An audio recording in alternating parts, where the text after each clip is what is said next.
एक ऐसा final match जिसमें सचिन को गेंदबाजी के दौरान गहरी चोट लगी, तो वहीं दूसरी तरफ दादा ने लिया टीम के अपमान का बदला और दे डाली खुलेआम अंपायर तक को धमकी। उनके डर से खिलाड़ी थर-थर कांपकर मैदान छोड़ने को तैयार हो गए। तो वहीं मैच का अंत ऐसा हुआ जो किसी ने सोचा भी नहीं था।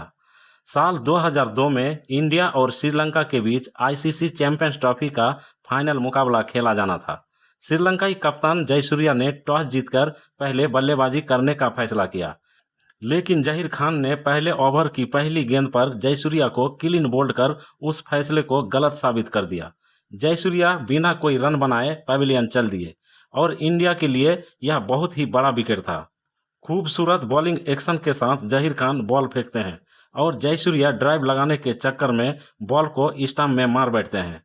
उस दौर में कहा जाता था कि जयसूर्या अगर 10 ओवर खेल जाए तो मैच एक तरफा हो जाता था और इस लिहाज से यह भारत के लिए बहुत ही बड़ा विकेट था।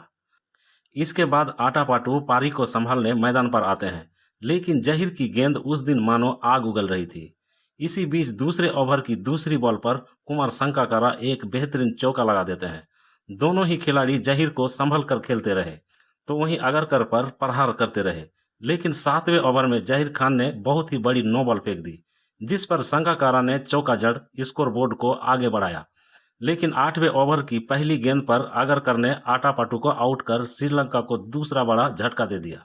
मैच अभी तक तो ठीक ठाक चल रहा था, लेकिन कुछ देर में एक ऐसी घटना होने वाली थी जो इस मैच को इतिहास में दर्ज कर देने वाली थी। अब संगकारा का साथ निभाने अरविंद डिसिल्वा मैदान पर आए और आते ही अपना आक्रामक रूप दिखाया। उन्होंने 10वें ओवर में आगरकर को 23 रन मार दिए। आगरकर की पहली और दूसरी गेंद पर चौका लगाया, फिर चौथी गेंद को भी बाउंड्री लाइन के बाहर भेज दिया। इस ओवर की 4 गेंदों पर 3 चौके आ चुके थे, लेकिन डिसिल्वा यहां भी रुकने वाले नहीं थे और 5वीं गेंद पर आगरकर को चौका जड़ दिया। अब इस ओवर की लास्ट बॉल बाकी थी, उस पर भी डिसिल्वा ने जोरदार चौका लगाकर इस ओवर में 5 चौके लगा दिए। श्रीलंका टीम का स्कोर अब 10 ओवर की समाप्ति पर 51 रनों पर 2 विकेट हो जाता है।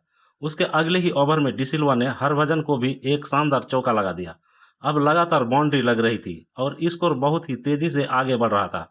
हर गेंद को डिसिल्वा चौके में ही डील कर रहे थे और संगकारा उनका साथ बाखूबी निभा रहे थे। इसी बीच डिसिल्वा ने अनिल कुंबले को एक बड़ा शॉट लगाना चाहा और शॉट लगाने के चक्कर में अपना विकेट खो दिया और निराश होकर पवेलियन चल दिए। अरविंद डिसिल्वा ने 27 रनों की बेहद ही तेज पारी खेली। अब भारतीय टीम के सामने होते हैं महिला जयवर्धने, लेकिन जयवर्धने के साथ संगकारा पिच पर ज़्यादा देर तक टिक नहीं सके और एक भयंकर मिस अंडरस्टैंडिंग के चलते संगकारा भी रन आउट हो जाते हैं और इस रन आउट का दर्द जयवर्धने के चेहरे पर साफ साफ दिख रहा होता है। अब श्रीलंका टीम का स्कोर 16.3 ओवरों में 71 रनों पर 4 विकेट हो जाता है और श्रीलंका की टीम संकट में आ चुकी थी। अब महिला जयवर्धने का साथ देने आते हैं रसल। दोनों ने भारतीय गेंदबाजों का सामना संभाल कर किया और 20 ओवरों तक कोई विकेट नहीं गिरने दिया और तभी रसल ने कुंबले को लीड कर चौका लगा दिया। श्रीलंका की पारी कछुए की रफ्तार से आगे बढ़ रही थी, क्योंकि 30 ओवरों का खेल समाप्त हो चुका था और स्कोर मात्र 112 रन ही था। तभी जयवर्धन ने स्कोर को तेजी से आगे बढ़ाया और टीम के रन रेट को तेज करने की कोशिश की। इसी बीच दोनों के बीच 50 रनों की पार्टनरशिप भी पूरी हो गई। अब यहां से श्रीलंकाई टीम को मैच में बने रहने के लिए कुछ बड़े शॉट की जरूरत थी। ये दोनों खिलाड़ी टीम को संकट से निकाल चुके थे। अब जरूरत थी बड़े बड़े शॉट खेलने की और इसी बीच महिला जयवर्धने अपनी हाफ सेंचुरी पूरी कर लेते हैं। श्रीलंका की तरफ से पहला हाफ सेंचुरी थी। अब इस पारी का 40 ओवरों का खेल खत्म हो चुका था और श्रीलंकाई टीम का स्कोर 152 रनों पर 4 विकेट होता है और यहीं से शुरू होता है मैच का वो विवादित पल जो इतिहास के पन्नों में हमेशा हमेशा के लिए अमर हो गया, जो दादा के दामन के साथ हमेशा के लिए जुड़ गया। रसल ने एक शॉट खेला और उसी दौरान रसल पिच पर दौड़ते हुए दिखाई दिए। तभी राहुल द्रविड़ ने रसल को पिच पर दौड़ने से मना किया और उसके बाद रसल ने जवाब में राहुल द्रविड़ को गाली दे दी और ये सुनते ही तुरंत ही सौरव गांगुली भी वहां पहुंच गए और रसल को मैदान के बाहर मिलने की धमकी तक दे डाली। झगड़ा रुकने का नाम नहीं ले रहा था, बल्कि बढ़ता जा रहा था। इसके बाद बीच बचाव के लिए अंपायर आए, जिस पर दादा ने अंपायर को खूब डांटा और रसेल को संभलने को कहा। विवाद तो थमने का नाम नहीं ले रहा था। रसल तो मैदान छोड़कर भागने के लिए भी तैयार हो गए, क्योंकि दादा की दादागिरी के आगे वह भी हार मान चुके थे। और जैसे तैसे इस झगड़े का अंत हुआ और एक बार फिर से मैच शुरू हुआ। इस मैच में दादा को दादागिरी के लिए आज भी लोग याद करते हैं। इसके बाद गेंदबाजी के लिए आते हैं सचिन तेंदुलकर और उनकी गेंद पर एक शॉट खेला जाता है, जिस पर कैच पकड़ने के चक्कर में सचिन जमीन पर गिर पड़े और उसी दौरान सचिन के पेट में बहुत गहरी चोट लगी। इसके चलते सचिन खड़े भी नहीं हो पा रहे थे। उनके पेट का दर्द अथाह था, लेकिन फिर भी सचिन ने मैदान छोड़ना मुनासिब नहीं समझा और मैदान में डटे रहे। यह सब उस लड़ाई के बाद हो रहा था और अब इस चोट के बाद तो मानो भारतीय खेमे में भूचाल सा आ गया हो। हर भारतीय गेंदबाज अपनी जान झांकने को तैयार था और यही कारण था कि अब श्रीलंकाई बल्लेबाज एक एक रनों के लिए तरस रहे थे और कुछ ओवरों तक ऐसे ही रनों का सूखा बना रहा। लेकिन 13वें ओवर में महिला जयवर्धने ने सचिन तेंदुलकर पर एक बार फिर से अटैक किया और उनको लगातार 2 चौके लगाकर 100 रनों की पार्टनरशिप पूरी कर ली। अब दोनों तरफ से रनों की रफ्तार थोड़ी बढ़ सी गई थी और रनों की बरसात हो रही थी, क्योंकि रसल आखिरी ओवर में और भी घातक हो जाते हैं और उसका परिणाम भी देखने को मिल रहा था। जहां कुछ समय पहले श्रीलंकाई खिलाड़ी एक एक रनों के लिए तरस रहे थे, तो वहीं अब रनों की बाढ़ सी आ चुकी थी। लेकिन तभी गांगुली ने अपने हाथों से जयवर्धने का कैच लेकर उनकी पारी का अंत कर दिया। महिला ने इस मैच में सबसे ज्यादा 77 रन बनाकर पवेलियन चल दिए और अब उपुल चंदाना क्रीज पर होते हैं। लेकिन हरभजन की गेंद पर मोहम्मद कैफ चीते की तरह दौड़ते हुए एक शानदार कैच पकड़ते हैं। ये वो दौर था जब भारतीय टीम में फील्डिंग स्टैंडर्ड्स बहुत ही खराब था और उस दौर में कैफ हर मैच में अपनी फील्डिंग से कम 30 रन बचा लेते थे। चंद्रा आउट हो चुके थे, लेकिन रसल अभी भी क्रीज पर मौजूद थे।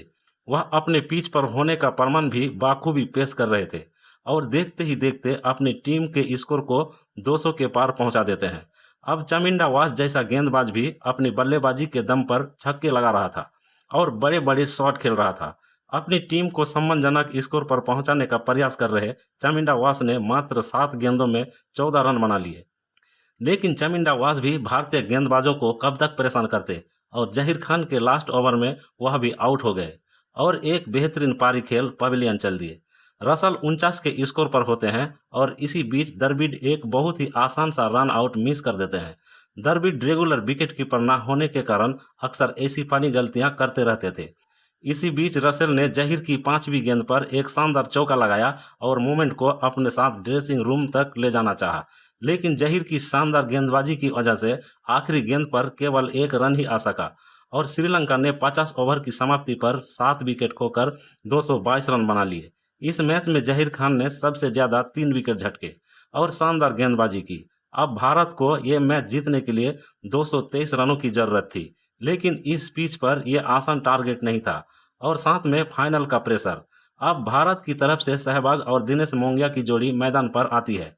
इस पिच पर बल्लेबाजी करना बहुत ही ज्यादा मुश्किल था, क्योंकि गेंद और बल्ले का संपर्क भी मुश्किल हो रहा था। एक तरफ गेंदबाज गेंद फेंक रहा था तो वहीं दूसरी तरफ विकेट कीपर गेंद पकड़ रहा था, मानो बल्लेबाज से कोई नाता ही ना हो। लेकिन दूसरे ओवर की दूसरी गेंद पर सहवाग ने इस पारी का पहला चौका जड़ दिया। लेकिन आज इस पिच पर हर खिलाड़ी संघर्ष करता दिखाई दे रहा था, चाहे वह सहवाग हो या फिर मोंगिया। दोनों बल्लेबाज श्रीलंकाई गेंदबाज के आगे परेशान दिखाई दे रहे थे, क्योंकि गेंद और बल्ले का संपर्क ही नहीं हो पा रहा था और लगातार भारतीय टीम पर दबाव बढ़ता जा रहा था। इसी के साथ तीसरे ओवर में दिनेश मोंगिया अपना विकेट गंवाकर पवेलियन चले जाते हैं। अब भारतीय टीम के लिए यह मैच जीतना बेहद मुश्किल लग रहा था, क्योंकि मोंगिया 9 गेंदों का सामना करके कोई भी रन नहीं बना सके थे और बिना खाता खोले पवेलियन वापस चले गए।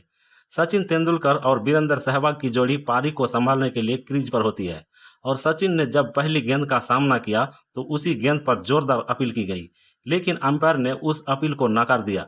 हालांकि जब रीप्ले देखा गया तो यह साफ दिखाई दे रहा था कि सचिन तेंदुलकर यहां पर आउट थे। चमिंडा वास आज कहर ढा रहे थे, लेकिन अगली ही गेंद पर सचिन ने चमिंडा वास को चौका लगाकर प्रेशर थोड़ा कम करने की कोशिश की। लेकिन आज प्रेशर कम होने का नाम ही नहीं ले रहा था, बल्कि लगातार बढ़ता जा रहा था, क्योंकि आज यदि भारतीय गेंदबाज गेंद नहीं आग का गोला फेंक रहे थे तो श्रीलंकाई गेंदबाज भी आग नहीं बल्कि बारूद फेंक रहे थे और इसी कारण आज इस पिच पर टिक पाना बेहद मुश्किल होने वाला था और यह देखने को भी मिल रहा था, क्योंकि भारतीय टीम का स्कोर 5 ओवर की समाप्ति पर मात्र 17 रन था। मानो रनों ने भारतीय टीम से नाता ही तोड़ दिया हो, और यदि एक दो शॉट लग रहे थे तो जैसे तैसे लग रहे थे। अब धीरे धीरे पारी आगे बढ़ी। भारतीय टीम का स्कोर 7 ओवरों में मात्र 27 रन ही था। अभी तक इस मैच का माहौल पूरी तरह से श्रीलंका के खेमे में था। हर एक गेंद पर मानो भारतीय फैंस की सांसें थम रही थी, क्योंकि सभी भारतीय फैंस को हर गेंद पर ऐसा लग रहा था कि अभी विकेट जाने वाला है, और श्रीलंकाई फैंस जश्न मनाने को बेताब हो रहे थे। लेकिन तभी कुदरत का कहर देखने को मिला और बीच मैदान में बारिश शुरू हो जाती है, और बारिश इतना ज़्यादा हुई कि दोबारा से मैच शुरू ही नहीं हो सका। यदि इस मैच पर डकवर्थ लुईस नियम लगता तो उसके लिए भारतीय टीम को कम से कम 25 ओवरों तक खेलना जरूरी था, लेकिन भारतीय टीम अभी 25 ओवर नहीं खेल सके थे। इसका मतलब तो साफ हो गया था, यदि मैच शुरू नहीं हो पाता तो इस ट्रॉफी को शेयर किया जाएगा, और श्रीलंकाई कप्तान जयसूर्या के चेहरे पर इस बात की निराशा साफ साफ दिखाई दे रही थी, क्योंकि जयसूर्या को पता था कि यह मैच पूरी तरह से उनके कब्जे में था। लेकिन भारत के लिए अच्छी खबर यह थी कि सचिन और सहवाग की जोड़ी अभी भी क्रीज पर होती है, और आज से पहले सचिन और सहवाग ने ऐसा सैकड़ों बार करके दिखाया था। लेकिन आज करना शायद मुश्किल लग रहा था। बारिश ने रुकने का नाम नहीं लिया और मैच को पूरी तरह से रोक दिया जाता है। फाइनल मैच में रिजर्व होने के कारण मैच अगले दिन फिर से खेला जाता है, और श्रीलंका पहले बल्लेबाजी करती है। लेकिन भारत की पारी के दौरान फिर से बारिश आ जाती है, और लास्ट में ट्रॉफी को ये दोनों देशों के बीच शेयर कर दिया जाता है, और इस तरह के एक शानदार मैच बिना निर्णय के खत्म हो जाता है। हालांकि ये मैच आज भी गांगुली की दादागिरी के लिए याद किया जाता है। दोस्तों, गांगुली की कप्तानी को आप 10 में से कितना नंबर देना चाहेंगे, कमेंट करके जरूर बताना। मिलते हैं अगली वीडियो में। जय हिंद।